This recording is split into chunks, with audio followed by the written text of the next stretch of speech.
Hello दोस्तों, कैसे हैं आप लोग। ये मेरा फर्स्ट ब्लॉग है और अपने इस फर्स्ट ब्लॉग के लिए मैं आप लोगों को ले चलूँगा अपने शहर की सबसे पुरानी धरोहर इमामबाड़े की ओर।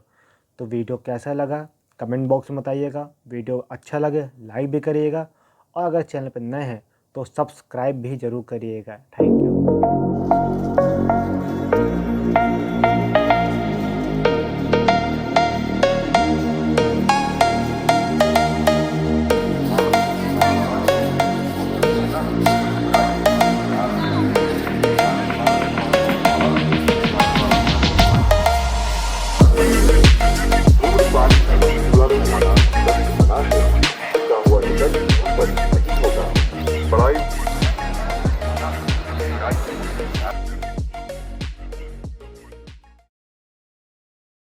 तो फिर हम लोग आए यहाँ पे टिकट काउंटर पे टिकट लेने के लिए और तब तक मैं छोटी छोटी क्लिप लेने लगा।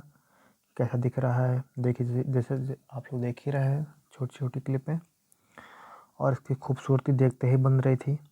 फिर हम लोगों ने अपने जूते चप्पल जो भी है कह सकते हैं जमा किए और फिर भाई साहब यहाँ पे ये देखिए, ये इतनी बड़ी छत, भगवान ये देखते ही रह गया मैं तो।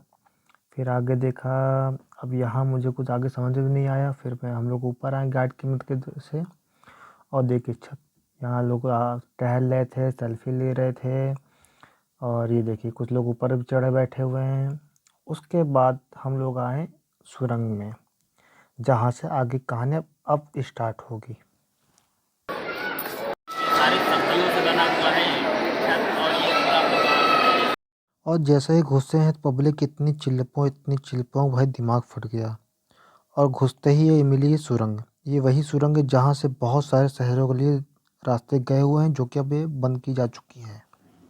नीचे आ जाइए ग्रुप वाले लोग, नीचे आइए। जाते जाते इसी जगह से बेटा नीचे आइए, नीचे नीचे आइए। अब नीचे नीचे बोल के पता नहीं कितना अंदर लेके गए और इतनी सारी भीड़ और समझ में नीचे जाए कि कहाँ जाए।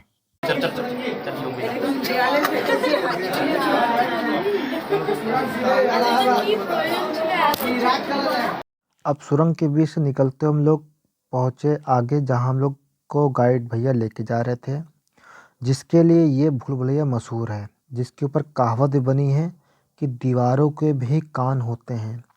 अब देखिएगा आप दीवार के कान कैसे होते हैं।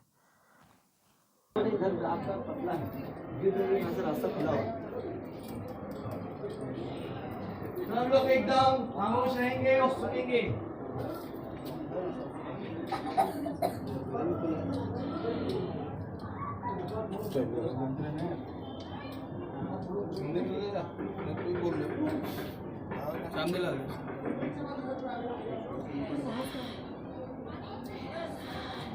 सुनाई दे रहा सुनाई दे आवाज आ रही है। अब इसमें गाइड वाले भैया ने ये प्रैक्टिकल किया कि वो कुछ दूरी पे गए एक कोने में, उन्होंने दीवार पे कुछ फुसफुसाया और जो कि हम लोग इतने दूर खड़े थे वो आवाज़ हमें भी सुनाई दी, जिससे कहावत बनती है कि दीवारों के भी कान होते हैं। इसके बाद गाइड वाले भैया हम लोग को एक जगह लेके गए, इकट्ठा किया ये बताने के लिए कि ये दीवारें किससे बनी हुई हैं, इस भूल भुलैया का इतिहास क्या है और बहुत सारी जानकारी, जैसा कि आप लोग अभी आगे सुनेंगे। पहले के समय चलती लखोरी, देहाती भाषा में ईंट को कहा जाता है ककैया ईंटा। जितने पुराने घर बिल्डिंगें बनाई जाती थी इस लखोरी ईंट की बनती थी। ईंट जोड़ने के जो मसाला लगाया गया, उड़द की दाल, सुर्खी, चूना, लाल मिट्टी, खाने वाला गोंद, शहद, गुड़, सिंघाड़े का आटा, बेल का रस, इस ईंटे का तोड़ के छोटा बजरी बनाया और कोयला, सारी चीजों का पेस्ट बना के बिल्डिंग ईंट को जोड़ा गया।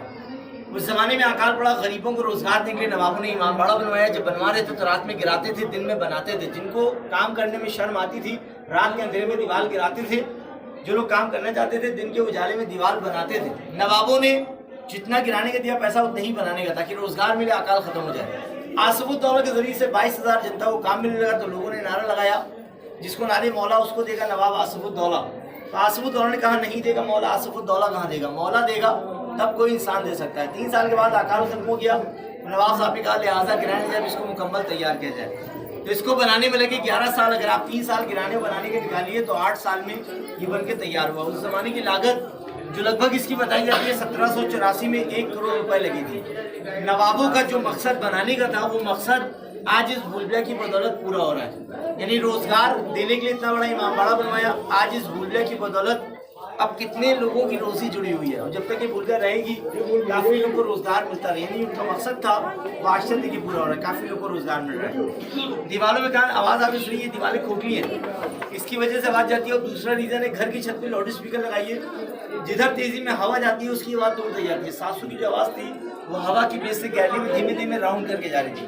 तो मुहावरा यहीं से मिला, दीवारों के काम होते हैं। टॉप फ्लोर पे चल रहा है, लखनऊ सिटी के बारे में बताएंगे, फोटो खींचिएगा। फिर उसके बाद हम लोग को आ गए ऊपर और शहर का नज़ारा देखते बन रहा था और फिर फटाफट हमने भी अपनी कुछ फ़ोटो क्लिक करी, जैसे कि आप देख सकते हैं। उसके बाद हम लोग फिर नीचे की ओर आ गए, जैसे गाइड लोगों ने कहा कि भाई आप नीचे चलिए, अब नीचे कुछ नज़ारे और दिखाएंगे। फिर हम नीचे जाते जाते गए, कुछ पुरानी दीवारें, बहुत सारी पुरानी दीवारें, गुफाएं, सुरंगें, गलियाँ, बहुत सारे रास्ते, अनगिनत रास्ते, रास्ते पर रास्ते, छोटे छोटे रास्ते, बिल्कुल दरबे जैसे। अब छोटी देखिए सीढ़ी देखिए कैसे कैसे दिख रही हैं। अब घूमते जा रहे, पता नहीं चल रहा कहाँ जा रहे, बस जा रहे हैं, जो जहाँ बोले दे रहे बस चले जाओ, निकल जाओ यहाँ से बस किसी तरह। देखिए वो अब नीचे उतरे, फिर ऊपर जा रहे हैं, फिर एक लंबी सुरंग, फिर अब आगे आगे जा रहे हैं, बस जा ही रहे हैं। अब जा रहे हैं, देख रहे हैं, इधर उधर देख रहे हैं कैसे क्या हो रहा है, कहाँ पे हैं, कुछ नहीं पता है। बस ये छत से थोड़ा सा नीचे उतरे हैं, अब देखते चल रहे हैं। और इधर देखिए मैंने देखा कुछ झरोका नज़र आ रहा था बहुत पुराना, इसको देखते ही फिर आगे बढ़ गए। फिर गाइड साहब नीचे आए और फिर एक नई जानकारी हम लोगों को दी। दिल्ली, आगरा, फैसलाबाद, कलकत्ता सुरंगें ये दिखाते हैं, ठीक है, जो रास्ता जा रहा है। लेकिन नीचे जाने के बाद जो रास्ता है वो बंद है, ठीक है। तो देखिए होता क्या है, थोड़ा झूठ, थोड़ा फसाना और उसको सजा के है आपको दिखाना। तो इन सब चीज़ों से आप खुश भी होते हैं और घूमने में मज़ा भी आता है। तो सुरंगों के बारे में तो नीचे अंडरग्राउंड ज़मीन के अंदर रास्ते तो वो बहुत पहले बंद कर दिए गए, यहाँ से कोई रास्ता है नहीं। तो ज़मीन के अंदर से रास्ते, हाईवे रास्ते निकलते थे दिल्ली, आगरा, फैसलाबाद, कलकत्ता के। अभी सुरंगें 1857 गदर के बाद बंद हो चुकी हैं। लेकिन अगर नीचे जाते हैं तो खाली आपको झरोका हवा का दिखाई देता है। जो नीचे चाइनीज हॉल में आपको चारों तरफ चेयर दिखाई दी। तो जब आप यहाँ से नीचे उतरे 4 रास्ते मिले, भूलभुलैया में हमने आपको बताया 4 रास्ते होंगे, एक सही 3 गलत। यहाँ से नीचे उतरे 4 रास्ते थे, आप इस गैलरी में जा रहे थे, हमने आपको मना किया, हमने कहा इधर आइए, ये रास्ता गलत है, इधर से अगर जाएंगे तो राउंड मार के घूम के इधर से आ जाएंगे, ठीक है। इसलिए हमने आपको इधर भेजा। लेकिन जब आगे आप गए तो एक सीढ़ी ऊपर जा रही थी, एक सीढ़ी नीचे जा रही थी। आपने ऊपर जाने का फैसला कर रहे थे, लेकिन आपने कहा ऊपर जाएंगे तो ऊपर पहुंच जाएंगे जहाँ, क्योंकि अभी हम ऊपर से आ रहे हैं, इसलिए फिलहाल नीचे जाना चाहिए। जहाँ आपको नीचे सीढ़ी मिलेगी आप उतरेंगे नीचे। लेकिन भूलभुलैया में कुछ रास्ते ऊपर भी जाते हैं, लोग ऊपर नहीं जाते हैं। बाहर जाना है तो ऊपर जाएंगे तो बाहर निकलेंगे और नीचे उतरेंगे तो देखिए जैसे राउंड मार के घूम के इस सीढ़ी से इधर ही आ गए। देखिए इधर से गए थे और राउंड मार के घूम के इधर ही आ गए। बाहर जाने का रास्ता ऊपर जाने से मिलता है, नीचे उतरने से भूलभुलैया मिलती है। जो घूमने आते हैं वो नीचे उतरते हैं, जो बाहर जाते हैं तो वही सीढ़ी आपको चढ़ना पड़ेगी जो नीचे उतरते हैं घूमने के लिए, ठीक है। फिर भूलभुलैया से निकलने के बाद हम लोग वहाँ की बावली की ओर बढ़े। अब बावली में पहुँचते ही वहाँ भी हमें बहुत सारी भीड़ मिली और सीढ़ियाँ कुछ नीचे की ओर जा रही थी। पहले तो पता नहीं था वहाँ क्या है कैसा है, फिर गाइड ने हमें आगे समझाया कि ये क्या है, यहाँ पे क्या होता है, सब कुछ बहुत सारा कुछ, जैसे कि अभी आप लोग सुनेंगे। देखिए सामने गेट है, गेट जो पानी दिखाई दे रहा है आपको, गेट के पीछे पानी है, काला गंदा दिख रहा है। इस पानी के अंदर हमारे आपके कपड़ों का कलर दिख रहा है, लेकिन अंदर जब आप जाएंगे जो लोग यहाँ गेट से एंट्री करेंगे उनके कपड़ों का कलर आपको दिखेगा। उस ज़माने का लाइव टेलीकास्ट सीसीटीवी कैमरा 275 साल पहले आर्किटेक्ट किफ़ायतुल्लाह खान ईरानी ने इसको डिज़ाइन किया था। कुआं सूखा हुआ है, वो हम आपको बाद में दिखाएंगे, पहले आपको रिफ्लेक्शन दिखाएंगे। ये सुनिए, जगह जगह रोशनी है, जगह जगह अंधेरा है, रास्ता क्लियर है, सीढ़ी आपकी कोई नहीं है। बस आप लोग अपने बाएं साइड चलिएगा। फ़ोन की लाइट खोलना है तो आप खोल सकते हैं, वैसे रास्ता एकदम सही है, बस लेफ्ट साइड चलना है आपको, ठीक है। आइए लेफ्ट साइड चाहिएगा। तो क्या फिर हम लोग चल दिए लेफ़्ट राइट लेफ़्ट करते करते आगे की ओर बढ़ते हुए। फिर नई सुरंगें, फिर नए रास्ते, और यहाँ पुराने ज़माने की हमें ईंटें दिख रही हैं। देखिए बगल बगल कितनी ईंटें हैं और छोटे छोटे रास्ते हैं। और आगे फिर हमें गाइड जी आगे गाइड करेंगे।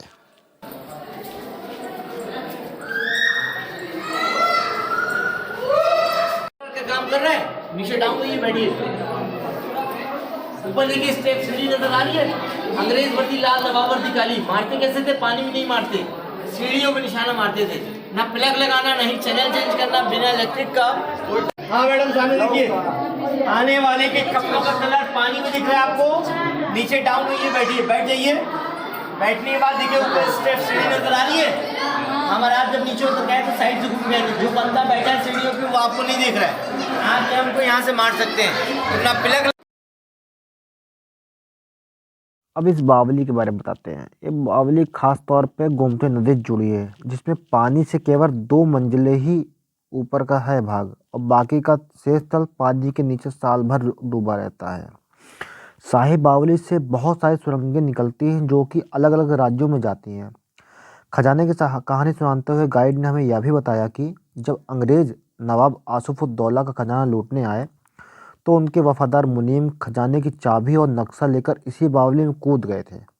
इसके बाद अंग्रेजों ने बहुत सारे सिपाही इस बावली में मुनीम या उनके शव को ढूंढने के लिए उतारे, लेकिन कोई भी सिपाही वापस नहीं लौटा और वो खजाना इस इमामबाड़ी या सुरंगों के जाल में बीच कहीं भी हो सकता है। उसका नक्शा और चाबी आज भी इसी बावली में दफन है और अगर वो नक्शा पा जाते तो ऐसा ही हूबहू इमामबाड़ा वो अपने लंदन में खड़ा कर देते हैं, जो कि अच्छा नहीं होता। दोस्तों, मैं इस व्लॉग का एंड यहीं करता हूं और कमेंट बॉक्स में बताइएगा कि वीडियो आपको कैसा लगा। इस वीडियो को लाइक करिएगा और चैनल पर नए हैं तो चैनल को सब्सक्राइब करिएगा और ऐसे अपना प्यार देते रहिएगा। मिलते हैं नेक्स्ट व्लॉग में।